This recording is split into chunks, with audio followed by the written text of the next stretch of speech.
नमस्कार, मैं हूं चा और आप देख रहे हैं आज की दुनिया का वो आईना जिसमें हर तस्वीर साफ नजर आती है, बिना किसी लाग लपेट के।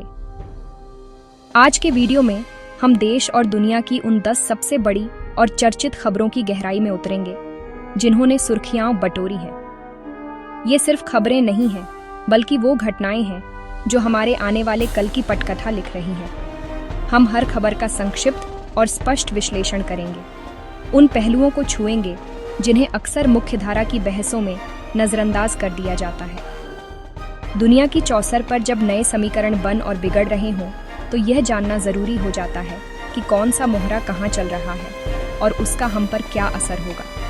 ये समझना जरूरी है कि अंतर्राष्ट्रीय मंच पर दिए गए बयानों के पीछे की राजनीति क्या है और जमीनी हकीकत क्या कहती है।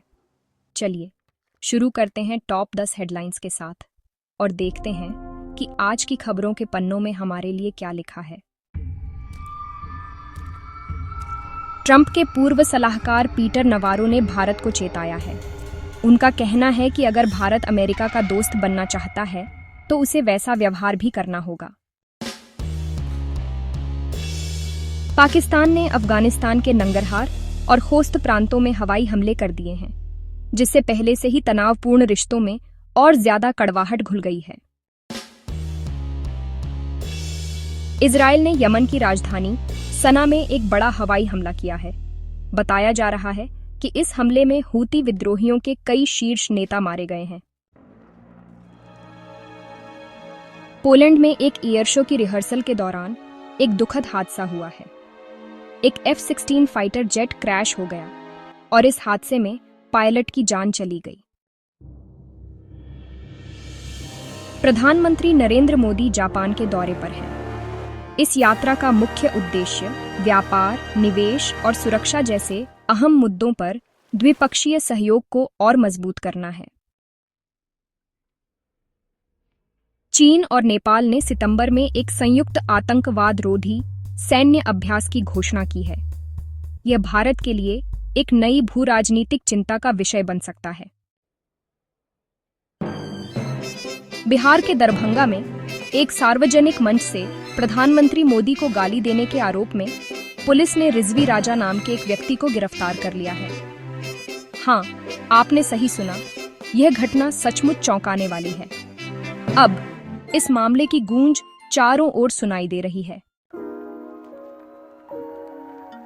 मिजोरम विधानसभा ने एक ऐसा कानून पारित किया है जो राज्य में भीख मांगने पर पूरी तरह से रोक लगाता है, जिसका विपक्ष कड़ा विरोध कर रहा है। एक नई रिपोर्ट ने डराने वाले आंकड़े पेश किए हैं। इसके मुताबिक दिल्ली में प्रदूषण के कारण लोगों की औसत उम्र में 8.2 साल की कमी आ रही है। लंबे तनाव के बाद भारत और कनाडा ने एक दूसरे के यहां उच्चायुक्तों की नियुक्ति कर दी है, जिसे दोनों देशों के बीच रिश्तों में सुधार का एक अहम संकेत माना जा रहा है। तो ये थीं आज की 10 सबसे बड़ी और चर्चित खबरें। हर खबर अपने पीछे कई सवाल छोड़ जाती है। पीटर नवारो की चेतावनी क्या भविष्य की अमेरिकी नीति का संकेत है? क्या दिल्ली का प्रदूषण सिर्फ एक खबर है या हमारी व्यवस्था की नाकामी का जीता जागता सबूत? इन खबरों का असर सिर्फ आज पर नहीं, बल्कि हमारे आने वाले कई सालों पर पड़ेगा। यह जरूरी है कि हम सिर्फ दर्शक बनकर न रहें, बल्कि एक जागरूक नागरिक की तरह इन घटनाओं के हर पहलू को समझें, उन पर सवाल उठाएं और अपनी राय बनाएं। क्योंकि एक सूचित समाज ही एक मजबूत लोकतंत्र की नींव होता है।